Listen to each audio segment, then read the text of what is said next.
ওকে ওকে। এখানে কিসের ticket? Safari কার আর ঘোড়াদের ride. Safari গাড়িতে সাফারি কারে কি ফেসিলিটিস আর ঘোড়ার গাড়িতে কি ফেসিলিটিস? সাফারি কারটা করে গেলে আপনি লেগ সাইডে করতে পারেন, প্লাস উপরে যা প্লাস সেগুলো দেখতে পাবেন। রাইট সাইডে খাবার দেওয়া থাকে, ওই খাবারগুলো ওঠা ডিম কফি এসব খাবার থাকে ওই সাইডে। আর ঘোড়ার গাড়ি আর ঘোড়া গাড়িটা গেলে আপনি লেগ সাইড দিয়ে আপনি ঘুরতে পারবেন, শুধু একটা রাউন্ডে চলে আসবে। তাহলে কি সুবিধা বেশি সাফারিতে মনে হচ্ছে?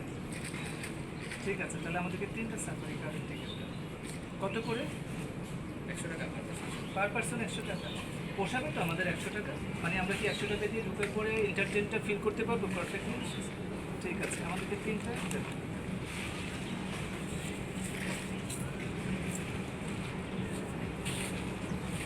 এটা সাফারি পার্কের টিকিট। এখানে দুই ধরনের টিকিট আছে, একটা ঘোড়ার গাড়ি, একটা হচ্ছে সাফারি কার। ঘোড়ার গাড়িতে শুধু লেক পার্কটাতে ঘুরে দেখাবে, আর সাফারি কারে lake park with animals. So আমরা আপাতত সাফারি কারে টিকিট করেছি। যদি মনে হয় যে ঘোড়ার গাড়ির টিকিট দরকার এন্টারটেনমেন্টের জন্য, তাহলে আমরা করব। আমাদের সঙ্গে থাকুন, ঘোরার জন্য আমাদের সাথে সাথে আসুন।